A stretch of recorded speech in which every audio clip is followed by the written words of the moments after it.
उम्मुल मोमिनीन सैयदा आयशा सिद्दीका रज़ी अल्लाह आप फरमाती हैं, आपकी बारगाह में सवाल किया गया, बताइए आपने हजूर के मुशाबे किसको देखा है? मोहब्बत का अंदाज तो देखिए, अकीदत का अंदाज तो देखिए। सैयदा से सवाल किया जा रहा है क्योंकि सैयदा आयशा सिद्दीक़ा मेरे नबी के घर वाली हैं। पूछा जा रहा है बताइए हजूर के मुशाबे कौन है? तो फरमाया फातिमा ज़हरा। फातिमा ज़हरा।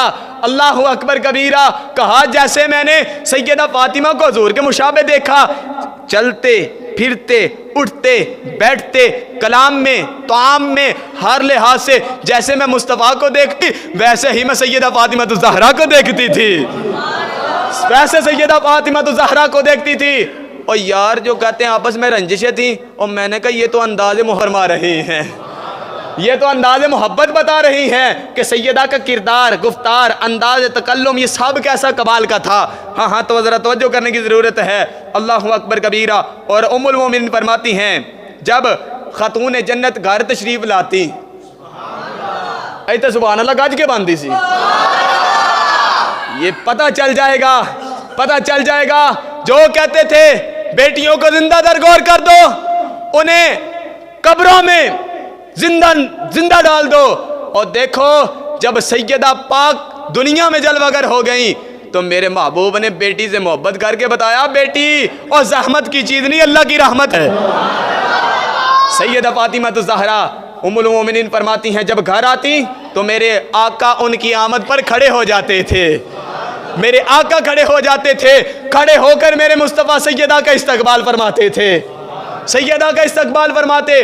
और सैयदा फरमाती हैं उम्मुल मोमिनीन कि जिस वक्त सैयदा पाक आप घर में तशरीफ़ लाती हजूर अपनी मसनद पर बिठाते, सैयदा का माथा चूमा करते थे। और बेटी के माथे को बोसा देना मेरे मुस्तफ़ा की सुन्नत है।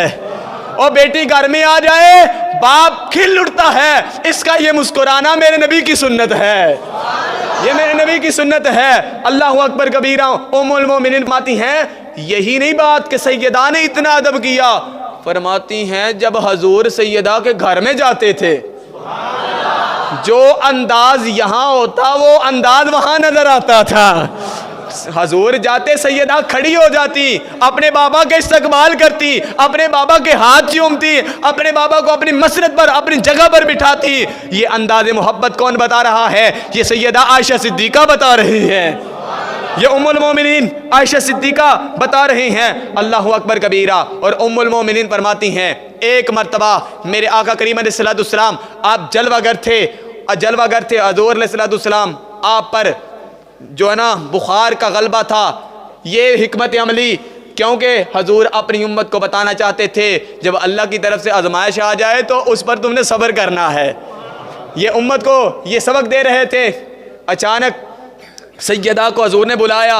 जब सैयदा घर पर तशरीफ आई उम्मुल मोमिनीन फरमाती हैं मैं देख रही सरकार ने सैयदा पाक को करीब किया और कान में ना कोई बात कही। सैयदा पाक के आंखों से ना आंसू निकलने लगे, अश्क बहने लगे। सैयदा उम्मुल मोमिनीन कहती हैं मैं देख रही थी, अचानक थोड़ी देर बाद ना हजूर अलैहिस्सलाम ने फरमाया फातिमा ज़रा करीब आओ। सैयदा पाक करीब हुई तो मेरे आका ने फिर कान में कोई बात कही तो सैयदा मुस्कुराने लगी, मुस्कुराने लगी। हजूर अलैहिस्सलाम आपकी कही हुई बात जाहिर है। सैयदा उम्मुल मोमिनीन आयशा सिद्दीक़ा फरमाती हैं हम हजूर के सामने तो नहीं थे पूछ सकते। जिस वक़्त हजूर अलैहिस्सलाम आपका विसाल पुरमलाल हो गया, ज़ाहिरी आप दुनिया से पर्दा फरमा गए, तो मैंने कहा ऐ सैयदा बता तो सही वो राज की बात क्या थी जो महबूब ने तेरे साथ की थी, जो महबूब ने तेरे साथ की थी। तो सैयदा कहने लगी अम्मा जान वो राज की बात ये है कि जब हजूर ने मुझे बुलाया मेरे कान में कोई बात फरमाई, उस वक़्त हजूर ने यह फरमाया ए बेटी ये जो मेरे ऊपर बुखार का गलबा है इसी में मैं दुनिया से पर्दा कर जाऊंगा। अल्लाह अकबर। जब ये बात मैंने सुनी तो आपकी मोहब्बत में तड़प गई और मेरी आंखों से अश्क निकल पड़े, आंसू निकल पड़े। फिर थोड़ी देर बाद हजूर ने करीब किया, कान में कोई बात कही, फरमाने लगे मेरे कान में हजूर ने यह फरमाया ए फातिमा मैं जा रहा हूं, सबसे पहले तू मुझे आकर मिलेगी। मैं हजूर की मुलाकात को सुन के मुस्कुराना शुरू हो गई। 6 माह बाद दुनिया से पर्दा फरमा गई, आप पर्दा फरमा गई।